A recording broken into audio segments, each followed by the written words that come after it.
Seringkali kita mendengar ada orang yang bilang apa yang mereka lakukan itu OCD banget nih, semata-mata karena mereka itu orang yang rapi. Welcome to Indosiker Insights. Saya Edo S. Jaya dan pada hari ini saya akan jelaskan apa itu OCD atau gangguan obsesif kompulsif dalam bahasa Indonesia.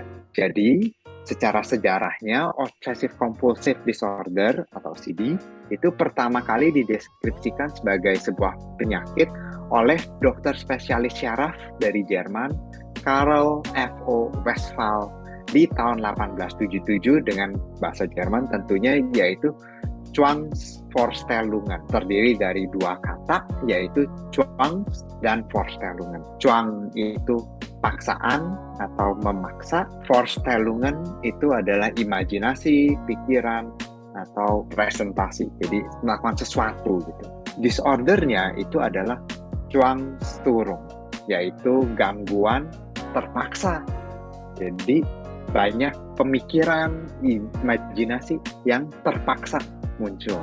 Nah, apa itu gangguan obsesif kompulsif? Apakah terminologi OCD hanya merujuk kepada kondisi kesehatan mental yang ditandai dengan adanya obsesi dan kompulsi? Jawabannya adalah salah. Obsesi adalah dorongan, pikiran, dan gambaran mental konsisten yang tidak diinginkan dan biasanya menimbulkan kecemasan dan ketidaknyamanan. Contohnya yang paling umum ya, contamination OCD, jadi takut dengan hal-hal yang tidak bersih karena takut kena penyakit dan kuman, jadi nggak bisa pegang gagang pintu, nggak bisa buang sampah karena takut bagaimana itu ada kumannya, saat pegang sampah langsung sakit gitu. Contamination OCD itu yang paling sering saya rasa di media, tapi juga yang sebenarnya paling sering kita temui di klinik adalah harm OCD. Harm OCD adalah takut menyakiti orang lain, seperti kita terus-menerus kepikiran, aduh tadi dia sakit hati nggak ya? Aduh tadi aku nolak dia kenapa-napa nggak ya? Kasih kerjaan ke orang lain, aduh dia marah nggak ya? Saya mintain tolong untuk kerjain ini. Atau misalnya HAM terhadap diri kita sendiri. Waduh, kita jangan mau dong dikerjain dengan kita dimintain tolong. Nanti dia selalu mintain tolong lagi, jadi kena HAM. Ada juga romantic OCD, jadi relationship OCD, terus-menerus berpikir, is he the right one? Is she the right one? Can I get a better partner? Kepikiran terus tentang apakah hubungan ini sudah cukup baik, apakah cukup harmonis. Ada juga tentang religious OCD, jadi misalnya kepikiran, aduh tadi aku ngomong gitu, aduh tadi kok mikir tentang yang jelek-jelek tentang Tuhan, aduh itu apakah ini berdosa ya? Selalu konsul dengan ahli agama terus-menerus berulang mengenai hal yang sama, mengenai tentang ketidakyakinannya. Kan ada juga yang bilang OCD itu adalah penyakit keraguan-raguan, doubting disease, jadi sakit tidak yakin, ragu, jadi terus gitu nanyain. Ada juga moral OCD, jadi kepikiran banget kalau misalnya nggak recycle, ada kertas dia langsung buang aja, padahal harusnya bisa didaur ulang, dia kepikiran. Lalu misalnya dia kemana itu harusnya dia bisa jalan kaki, tapi dia naik mobil, jadi dia kepikiran tentang carbon footprint. Atau misalnya dia kepikiran kalau waduh bulan ini belum donasi, jadi dia kepikiran banget karena apakah dia donasi udah cukup, apakah dia good person atau enggak gitu. Banyak kepikiran tentang itu. Ada juga sensory motor OCD, misalnya dia kepikiran tentang nafas, apakah saya sudah nafas atau belum ya tadi ya, jadi manual gitu, tarik nafas, hembuskan untuk mastiin apakah sudah nafas atau belum. Dia kepikiran dan sifatnya kan paksaan gitu, jadi dia disuruh enggak juga nggak bisa, dia juga nggak mau, tapi ada gitu. Jadi obsesi itu seringkali terpaksa, dia itu tidak mau gitu, against the personality and against the will of the person. Ada juga biasanya pasangannya adalah kompulsi. Kompulsi adalah perilaku atau aktivitas mental yang berulang. Kalau perilaku itu kalau di media-media kan mungkin cuci tangan berulang kali, memeriksa, merapihkan barang, ditata ulang, atau aktivitas mental berulang, misalnya mengulang kata-kata, berdoa berulang kali, atau ngitung misalnya ngitung ubin, rumination OCD, misalnya kayak bolak-balik mikir, aduh kalau misalnya saya begini nanti begitu.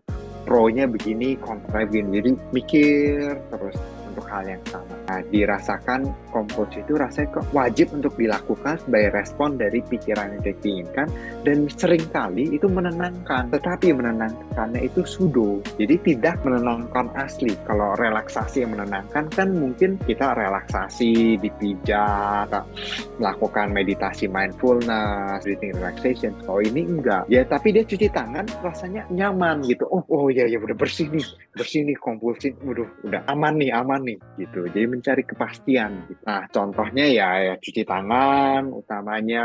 Misalnya kalau harm OCD, biasanya compulsion-nya ke assurances, jadi apologizing profusely.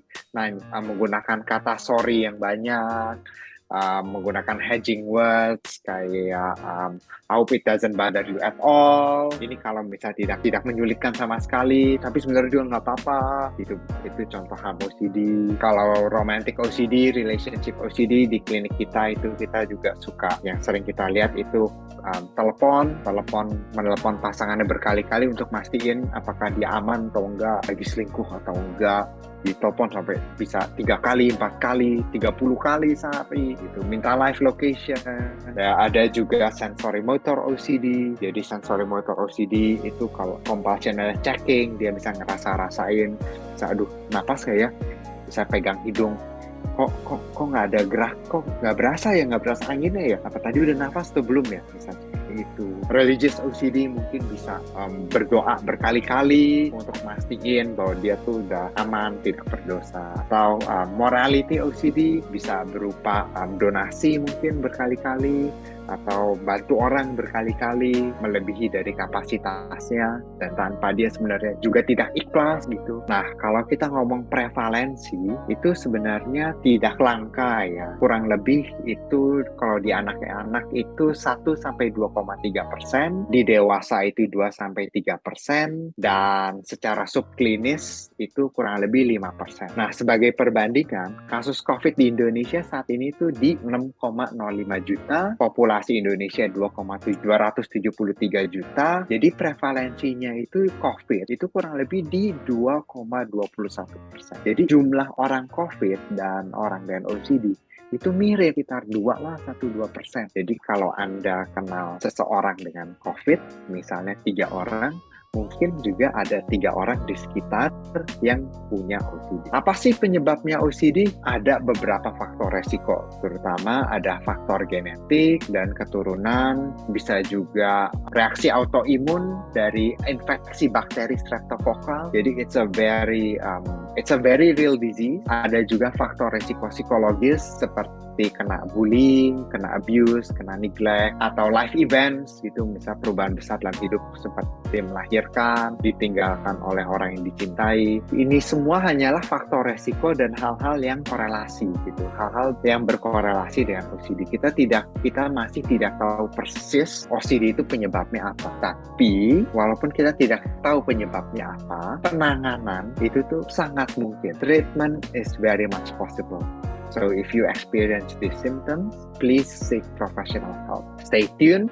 Don't forget to like, comment, and subscribe for more psychoeducational content from Indo Psycare. Bye!